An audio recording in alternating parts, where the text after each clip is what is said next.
Hi students, welcome to the lesson on settlers and Indians in the West. By the time of the American Civil War in 1861, the U.S. government had staked a legal claim on lands in North America all the way to the Pacific coast, from sea to shining sea, as patriotic Americans liked to boast at the time. And I say they had staked a legal claim. I emphasize legal because the U.S. government did not necessarily have very firm practical control of a lot of this territory, but at least on paper they had legal claim to this land. The U.S. government acquired some of these claims through consensual treaties, but in the case of the Mexican Cession in 1848, the U.S. government basically forced the Mexican government at gunpoint to hand over a large swath of territory due to the fact that Mexico had lost the Mexican-American War and the U.S. Army was occupying the Mexican capital city. So Mexico really had very little choice. And in any case, in none of these treaties were Native American inhabitants consulted about who would be governing them going forward. Um, you know, Very importantly, this Mexican cession gave the U.S. California, which, as it turned out, was full of gold. Gold was discovered the very next year in 1849, 1 year after the U.S. took this territory from Mexico, and the gold rush was on. That's where we get our the San Francisco 49ers football team. Why are they called that? Because the 49ers were the participants in the gold rush who started in going to California in 1849. So that's where we get that from. See, at first, the U.S. government's control of these lands existed more on paper than in reality, which you can see here on this map here. That there's very little population actually out in these in this western region at first, and what population did exist was more often than not Native American tribes and some Hispanic groups down here along this border region with Mexico, and increasingly more and more Chinese immigrants on the west coast, along with some Anglo-American settlers, but very sparsely populated out in the middle here.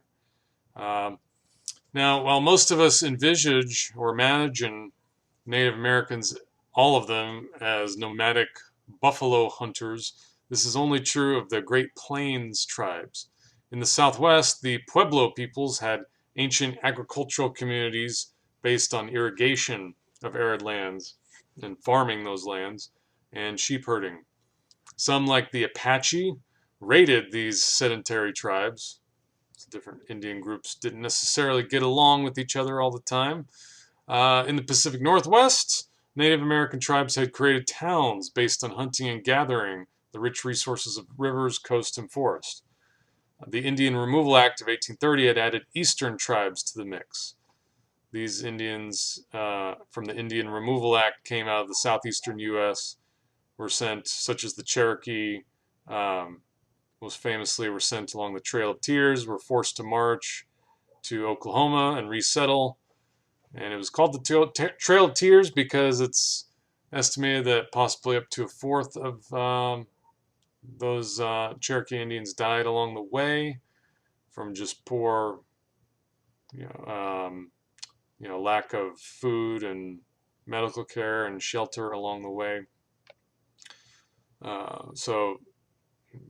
The Indians have been facing pressure from Anglo-American, that is to say, white American settlers for a long time, really ever since the first colonization along the East Coast in New England and in Virginia, and it just continued on from there. Hispanics largely populated the southwestern states, and from the 1850s, many Chinese left their homes due to famine and severe poverty, and moved throughout the Pacific regions and settled along the Pacific coast. By 1880, 200,000 Chinese had settled in California, making up about 1/10 of that state's population at that time. Initially, the Chinese were held in high esteem as many were willing to work in dangerous conditions for low wages. Unfortunately, as more white settlers moved west, anti-Chinese sentiments began to grow. They began to be seen as competition for jobs. Chinese and African Americans were forbidden to file mining claims in mining towns. They were forbidden to stake a claim on any land. And irate Irish immigrants and Anglo-Americans terrorized them and massacred them in some cases, such as at Rock Springs, Wyoming. White labor in California campaigned against urban Chinese immigrants for taking their factory jobs. Eventually, the federal government responded with the Chinese Exclusion Act of 1882, which barred most new immigrants, except merchants and students, from entering the country for 10 years and banned those living in the country from getting citizenship. Here we're talking about Chinese immigrants. Unlike any other immigrant group, most Chinese men were not able to bring their families to America, and most lived and died as bachelors, a lot of times working in mining or railroad jobs. The greatest contribution of these Chinese immigrants was the Central Pacific Railroad. They were also responsible for carving a route through the Sierra Nevada mountain range so that the Transcontinental Railroad could continue its journey east, connecting the two American coasts. So very important to our building up of our country, oftentimes not very much acknowledged in our history. Some of the Native Americans living in the West were newcomers, such as the Cherokee Indians, who had originally lived in Georgia up until President Andrew Jackson. The guy on the $20 bill signed the Indian Removal Act of 1830, which called for relocating the so-called 5 civilized tribes of the southeastern U.S., including the Cherokees, to Oklahoma. These were called the 5 civilized tribes because these Indian tribes had developed writing, schools, newspapers, and a few among them even owned slaves, interestingly enough. Nevertheless, Americans did not think that they could be assimilated into the U.S. proper, even though these tribes had gone a long way towards that.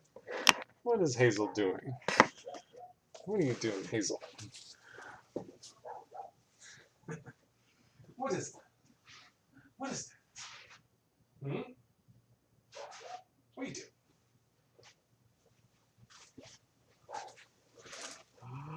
Go get it! Okay, back to the lesson. Let's see. Many of these Indian tribes had been promised reservations in Oklahoma, which mostly remained intact until the 1890s, although parts of that were then opened up to European American settlement. And a lot of Indian tribes were also promised parts of Kansas and Nebraska as their permanent reservations. However, European Americans wanted that land as well, and the U.S. government wanted to build a railroad through that territory. So Congress passed the Kansas-Nebraska Act in 1854, invalidating its earlier treaties with the Indian tribes living there and paving the way for European American settlers to pour in. Now, some tribes fought back. Conflicts of the time period included the First Sioux War, the Dakota War, and Red Cloud's War. In Red Cloud's War, the Sioux Indians were able to fight the U.S. Army to a stalemate, leading the U.S. to agree to the Treaty of Fort Laramie in 1868, which gave the Sioux a large allotment of land in the Dakotas where they could practice their traditional way of life and not have to live under the supervision of the U.S. government. Most other Indian tribes, such as the Kiowa, Apaches, Comanches, and Cheyenne, under the Medicine Lodge Treaty of 1867, fared worse and received much smaller reservations under strict supervision of the U.S. government. The U.S. government hoped that the reservations would free up land for European American settlement, keep the Indians from attacking European American settlers, and keep the Indian tribes from attacking each other. And this is what it looked like for the land that the native tribes lost. So before, the yellow here is the land that the U.S. government had acquired control over before 1850, land that native tribes had given up. Then you see in green here, land that tribes gave up. Tribes gave up this land in the next 20 years. And then in purple here, The next 20 years after that, tribes gave up more land until by the end of it, by 1890, only these territories right here were still Native American reservations. Very scattered by that point. For most Indian tribes, though, life on the reservations was depressing. Most reservations were confined to the worst lands, areas not very good for farming or very attractive for European American settlers. Indians were given what was left, basically. Most reservations were too small to support a nomadic hunting lifestyle. American hunters made a point of hunting buffalo, partly for sport and partly to purposefully deny their use to Indians and to basically starve Indians out. The U.S. government set up the Bureau of Indian Affairs to help Indians with life on the reservations, but many of the officials in the Bureau of Indian Affairs were corrupt and embezzled money that was supposed to go towards helping the Indians. Nor did even the most well-meaning Bureau officials really know how to best help the Indians. Bureau officials at this time encouraged assimilation, learning English, converting to Christianity, enrolling children in faraway boarding schools, that sort of thing, which many Indians resented.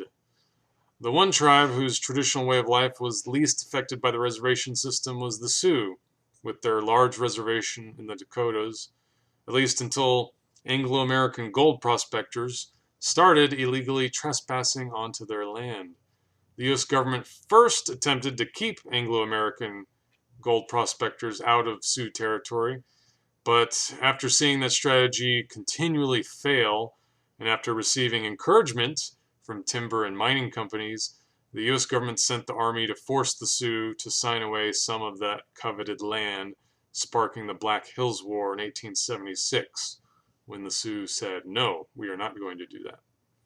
At first, this Black Hills War went badly for the U.S.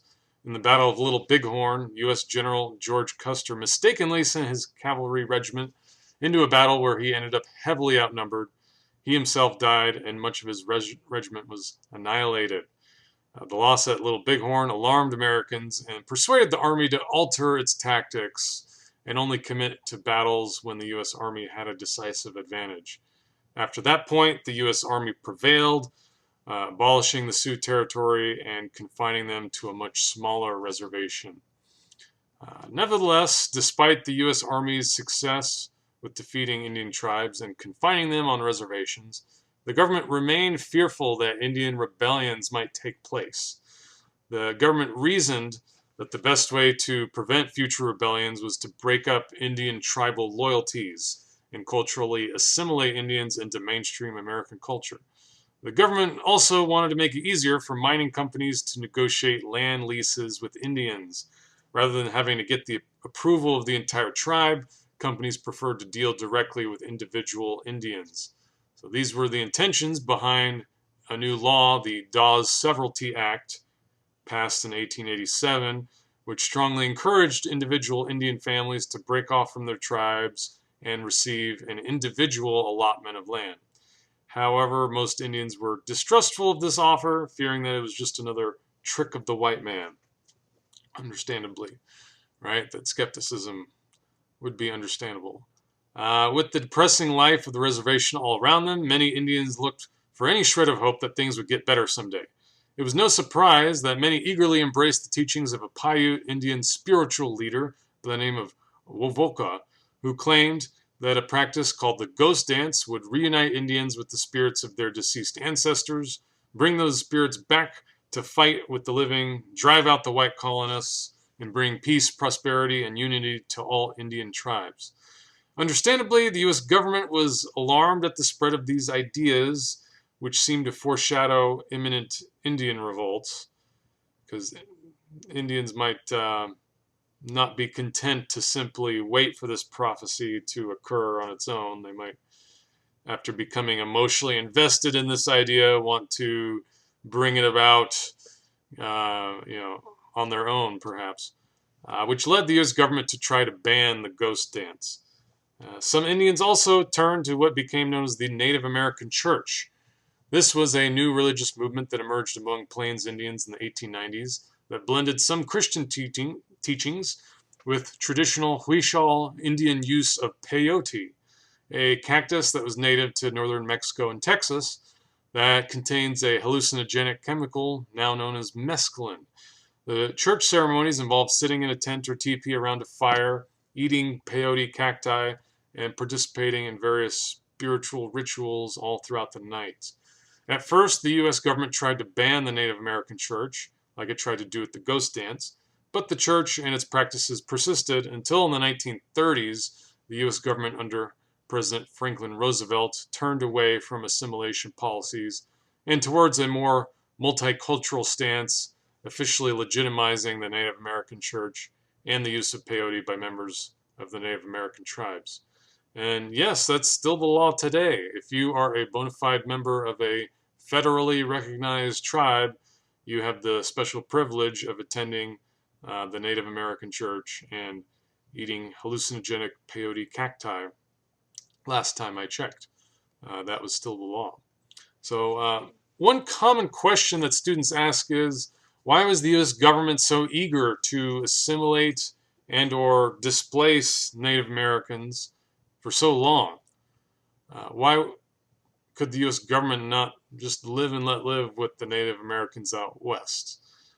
The problem was that the U.S. government faced enormous pressure from investors and ordinary white settlers to make sure the West was open to them for development and settlement.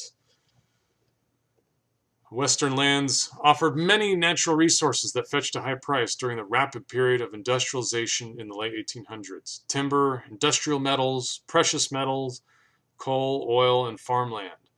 The Homestead Act of 1862 gave settlers 160 acres for a small fee if they agreed to live on the land for at least 5 years. The government had hoped that by making settlers remain on the land for a period of years, they would put down roots and build communities in the West and jumpstart the settlement of the West. These farmers grew corn or wheat and relied on the new railroads to transport their crops to eastern and foreign markets. Later, the New Lands Reclamation Act of 1902 provided federal funding for irrigation projects on Western lands in order to cope with the dry climate in many areas. The opportunity to claim free land with the assistance and protection of the U.S. government made American society unlike any other in the world, really.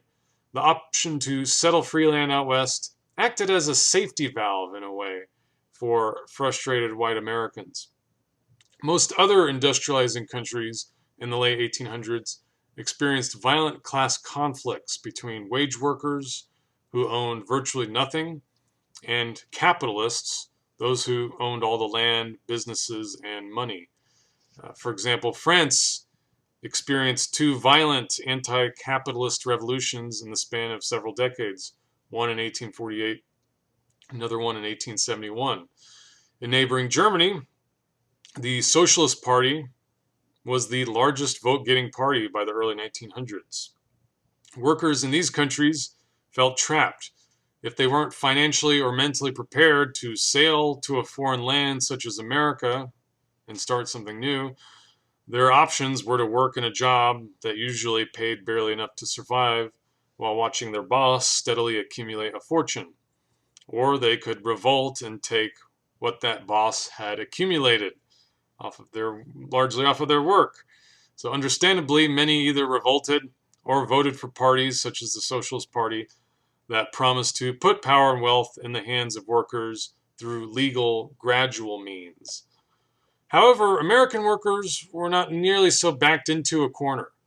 While some Americans flirted with the idea of launching a revolt of the poor against the rich, or voting for a socialist party that promised to accomplish a similar change gradually and legally, support for this sort of change never climbed above 10% of the adult population in America. Instead of resorting to risky collective action to address these problems, everyone grabbing their torches and pitchforks to take on the wealthy, Americans could find individual escape from their problems and place their destinies into mostly their own hands by moving out onto frontier lands.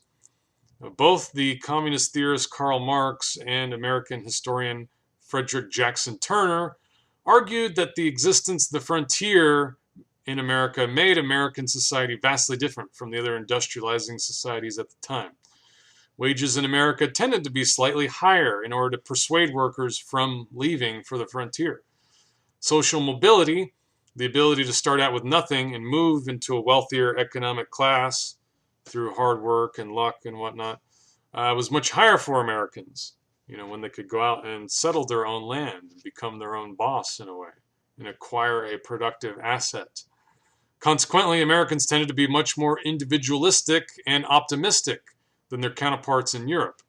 And even when the frontier of open, unclaimed land began to get gobbled up in the late 1800s, and American workers started to feel backed into the same sorts of corners that European workers experienced, some of the imprint of the earlier time remained in Americans' outlook on life and still continued to make Americans more individualistic, more pro-capitalist, and less pro-socialist. In fact, some Europeans were envious of America's frontier, especially for how the frontier had soothed America's class conflicts by providing a safety valve for frustrated American workers. One of the main goals of German leader Adolf Hitler in the 1930s was to calm Germany's class conflicts and unite the entire German nation into a strong, harmonious, and unified country. Consequently, Hitler admired how the United States had handled the Native Americans. Hitler's plan was to handle Eastern Europe in the same way. According to Hitler's plan, Germans would conquer the lands of Eastern Europe and take them away from the Poles, Ukrainians, Russians, and other Slavic subhumans, as Hitler thought of them, who were already living there. Some of these Slavic subhumans would be kept around to be used as migrant farm laborers, working in virtually slave-like conditions. Many would be killed in the course of the war, especially the Jews, whom Hitler distrusted for all sorts of reasons that we can't get into, for all sorts of delusional, paranoid reasons. But in any case, those who survived the Nazi German conquest would probably, they weren't kept around as slaves. They would be deported to reservations in the cold wastes of Siberia, much as America had deported the Native Americans to small, inhospitable reservations out west. Hitler's vision, which he was surprisingly open about at times, was popular among many Germans because it meant free land for German families to settle on, which promised to open up the same sorts of opportunities for ordinary Germans as Americans had enjoyed during the late 1800s. Some scholars, such as Professor Ward Churchill from the University of Colorado, have even called the European Americans' treatment of Indians a genocide similar to the Nazi German Holocaust. Now, a question I would pose to the students of this course is, do you think that is a fair comparison? To be fair, we should also consider the flip side. What alternatives did European Americans have? What would they have sacrificed or left behind in order to let Native Americans persist unbothered within large territories covering most of the Great Plains? Perhaps there would have been less mining, timber harvesting, ranching, and farming performed out west. Perhaps there would have been fewer raw materials made accessible to American industries in the East. Perhaps American economic and military power would not have risen so quickly. Or maybe the Native Americans would have taken it upon themselves to build the mines and start farming the surplus farm produce that powered America in its period of industrialization. That's another possibility too. In any case, there probably would have been fewer opportunities for European American settlers and more frustration, class conflict, and support for collective action among workers in the industrial regions of the U.S. So the West was very important for shaping the character of not just the Western U.S., but of the U.S. as a whole, really.